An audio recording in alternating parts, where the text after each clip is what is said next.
Convaincre de voter pour toi. Pierre, on t'écoute.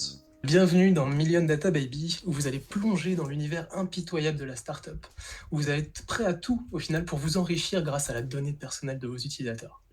Donc en fait, vous allez rentrer dans un jeu où l'éthique est vraiment mis au second plan, la rentabilité, le business de la donnée personnelle, c'est ce qui est le plus important.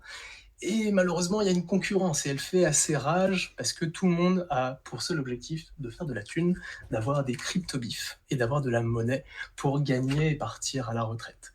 Donc, c'est un jeu de cartes. Nous allons avoir une main avec différentes cartes à l'intérieur. Vous allez, par exemple, prendre Amstramgram ou PicPlock. Tiens, je vais prendre PicPlock et grâce à cette application, je vais essayer de récolter un max de données de mes utilisateurs, toujours avec des procédés qui ont été testés et approuvés par les GAFAM. Et derrière, je vais revendre ces données. Tiens, par exemple, avec cette carte-là qui me permet de revendre les données au gouvernement pour tester le fameux crédit social. Et donc, de cette revente, je vais en tirer de l'argent. Là, je vais commencer à être assez heureux. Et donc, l'objectif de Million Data Baby, il s'arrête pas là. On va pas que collecter et revendre. On va essayer de faire croître notre business grâce à plein de mécaniques qui sont liées avec du hacking, de l'espionnage, de la négociation, des manipulations judiciaires.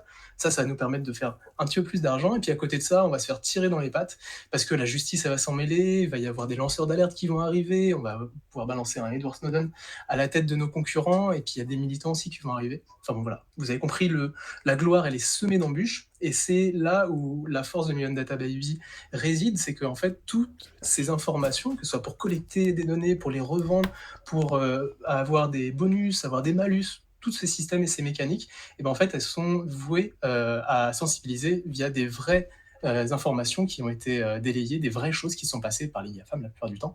Et donc voilà, un jeu de société pour s'amuser, se tirer dans les pattes, et puis à côté de ça, en apprendre un petit peu plus sur les données personnelles.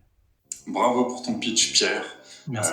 et pour le projet et l'initiative. Si vous ne savez plus quoi faire de vos crypto-bifs, n'hésitez pas, achetez le jeu de Pierre sur sa campagne Ulule. Il en est déjà à 120% de son objectif collecté. Il reste 16 jours pour se procurer ce jeu pour 30 euros. Et puis, par la même occasion, pour apprendre à vous défendre de toutes les atteintes qui sont faites à nos libertés sur Internet. On le sait, il y en a de plus en plus, et donc c'est important, comme tu l'as fait Pierre, de nous éduquer toutes et tous à ces pratiques. Merci et bravo pour ton projet.